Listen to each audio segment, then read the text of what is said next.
Hi you guys, so first up I want to say I'm sorry if the glare in my glasses today is distracting at all, but unfortunately I've been having some major issues with my eyes and eye allergies lately, and I need to take a break from wearing my contacts. I pretty much wear them like 3 to 4 times a week, but right now my left eye especially has been freaking out, and I'm concerned that if I keep wearing them, I'm going to be having some massive issues with my eyesight. So I'm giving my eyes just a chance to kind of relax and breathe. So for the next few videos, it's probably going to be glasses just until I make sure that whatever this is contacts and allergy related and not something more serious. But today I'm sharing my July favorites. Today is officially, what day is it? It's August 2nd, and it doesn't feel like August. It actually feels like October right now because our weather has been really bad lately. I think I mentioned that in the last video, and it's been cold and gross and just not good, which is probably why I've been wearing so much black, just because it doesn't feel like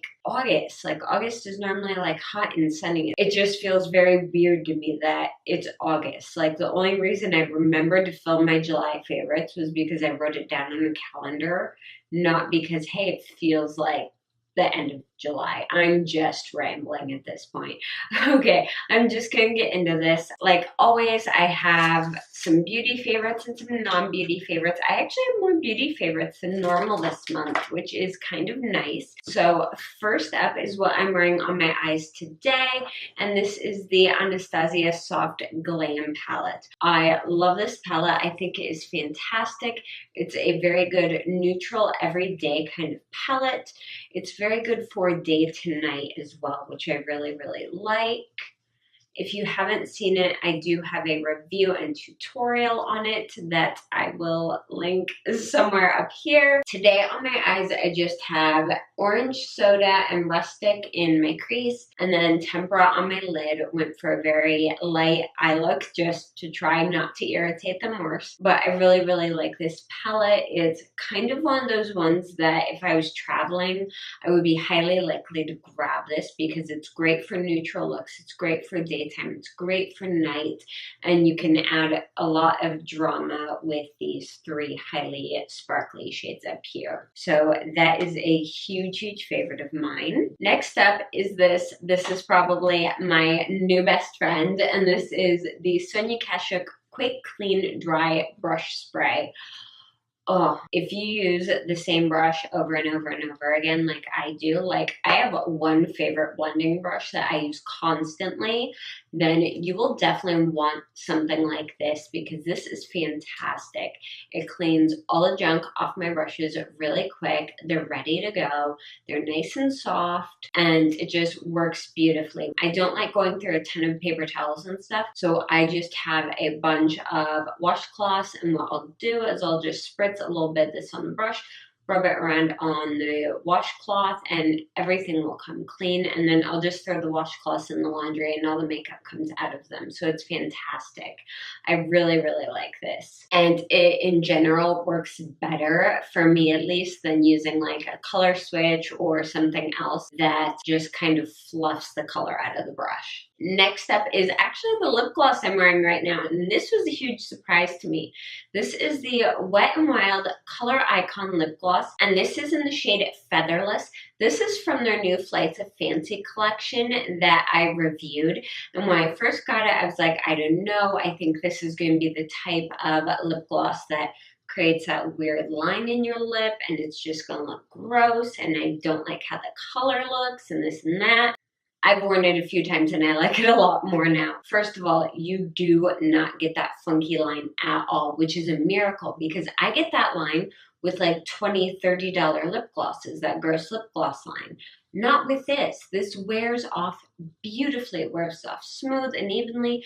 You don't get that gross line no matter how much you're talking, and we know I talk a lot, but I really, really like this. I haven't noticed as much of the color separation as I was talking about before, so I'm guessing it probably, from sitting on the shelf for a bit, had settled. Pigmented glosses can do that sometimes, so that's a possibility. It's what I'm wearing now, and it has kind of been my go-to like neutral lip gloss, and I think it goes really well with my skin tone, and yeah, I just really like it. All right, next up is something I got from a Sephora Play Box, and this is the Urban Decay Quick Fix Hydro Charged Complexion Prep Priming Spray.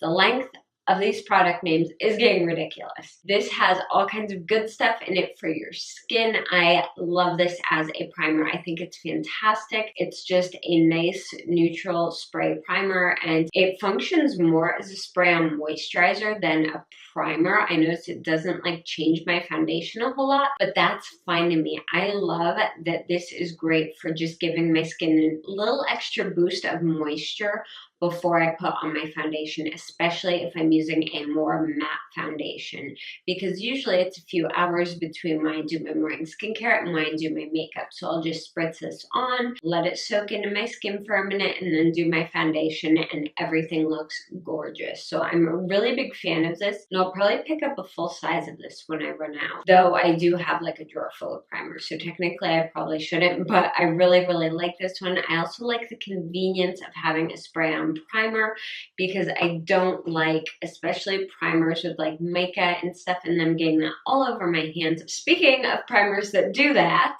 and make your hands a mess, but it's an excellent primer and I freaking love it. Another Sephora Play Box find. This is the Becca First Light Priming Filter Instant Complexion Refresh. This is a lavender tinted primer, and this is a freaking miracle if you want to look dewy, glowy, fresh, just have that magic skin look. This I love. It is beautiful. It creates a beautiful finish. I've used this under dewy foundations. I've used this under matte foundations, and I really, really love the way it works. Will I buy a full size? I'm not sure, just because Becca primers they're expensive, and I try and keep things fairly level. Like, there's some things I will splurge on, and other things I'm like, can I find something similar for not quite that pricey? So, but I am really, really liking this. So if this is in your budget and you like glowy, dewy primers, especially ones that kind of give your skin that ethereal look, then this is definitely worth trying out. All right, and my last makeup favorite is this. This is very, very old. I've had this for a long time, and it's lasted forever. This is the IT Cosmetics Bye Bye Under Eye Corrector in the shade Light. Here's what it looks like. This is basically a peach toned concealer, but it's a very creamy pot concealer. It's not like Tarte Shape Tape where it completely blocks out what you have going on and leaves a matte finish. I'm actually wearing this on my under eyes today. Excuse the glasses marks. This is fantastic for when you're doing a lighter makeup day. Like today, I just have some BB cream on and then this under my eyes. I love this for days that I'm not doing full coverage foundation, because if I'm wearing full coverage foundation, then it's Shape Tape all the way. But if I'm going for a light, like a super light dewy look, this has more of a dewy look underneath the eyes and more of a dewy finish. Even if you set this with powder, it still looks way dewier and just creamier and glowy than Shape Tape does. So I really, really like this for that. All right, kind of an in-between. This is still a beauty thing, but it's not makeup. And I probably mention these like every other favorites video, but these are the Impress One-Step Gel Manicures. They're basically press-on nails, but they are amazing. I'm wearing a set right now. These are incredible. I love that they last through. I can do dishes, I can get my hands soaking wet, etc., etc. These don't freaking budge. The other thing I like is that if you wear like traditional glue-on nails and then you use rubbing alcohol, like if you're using hand sanitizer, which is rubbing alcohol, those nails will actually pop off like instantly because it loosens the glue. Like it dries out the glue. But with these, I can use tons and tons of hand sanitizer and they still stay in place, which is fantastic. Also, I don't have the time to wait for my freaking nails to dry because my nail beds are oily and just a general pain in the butt because I have very thin, weak nails. Acrylics won't stay on me at all for more than like 2 days. And these will stay on for 7 to 10 days. Easily. I think the shortest I've ever had a pair last was like 4 days, and that's because I was picking at them. That was my own fault because I was picking at them, peeling at them because I was stressed. And what do I do when I'm stressed? I pick at my nails and my cuticles. So I love these. These are fantastic, and nail polish on my nails takes forever to dry. Even with the Seche Vite top coat, even with the out the door top coat, no matter what top coat I use, no matter what polishes I use, it takes me about 2 to 3 hours to do my nails and have them fully dry if I'm using polish. I've gotten to the point where I can get a full set of these on in less than 20 minutes. That's time savings, and nail polish, no matter what I use, lasts on my nails for tops 3 days before it's trashed. 7 to 10, 20 minutes, worth the extra money in my opinion for just how long these last, how little time they take up to put on, and how pretty they look. So I'm a huge, huge fan of these. If you have problems with nail polish staying, things like that, I would definitely recommend giving these a shot. They're excellent. And if you don't want them super long, you can also trim them down. But the length they come at is actually fairly reasonable for me. And I have short nail beds, so nails tend to be longer on me anyway. Oh, and just so you know, if you have smaller nail beds like I do, these fit really, really well. Some of like the Kiss Glamour like glue-on type nails I can't wear because they're made for larger nail beds and they just won't work. These are excellent for small nail beds. If you have any questions about that, just let me know and I can clarify them in the comments. All right, I have a couple more things. First up are these. These are the Thermacare heat wraps. I get the neck pain therapy ones. These are basically, if you've ever heard of hot hands packs for during the winter, these are basically hot hands packs with sticky stuff on them. So you can either like wrap it around a joint, you can put it over your neck, you can wrap it over a shoulder. And that's what I use them for, is for around my neck and my shoulder, because I do have constant issues with my left shoulder and my left jaw, and then I get pain across the back of my shoulders, and I know exactly why. It's because I have terrible posture and I'm constantly sitting at a computer doing this, like all day. This is me like 90% of the day. So these are fantastic. They're expensive, but when you get in a lot of pain and you're like, okay, I've already taken enough pain relievers to like keep an elephant from, feeling anything in the day, and my stomach is going to get completely destroyed if I take anything more, then something like this can be very, very helpful. All right, last actual thing to show you are these. These are the Cliff Builders protein bars. These are 20-gram protein bars. My two favorite flavors are chocolate and chocolate mint. You're probably wondering, why are you eating protein bars designed for bodybuilders?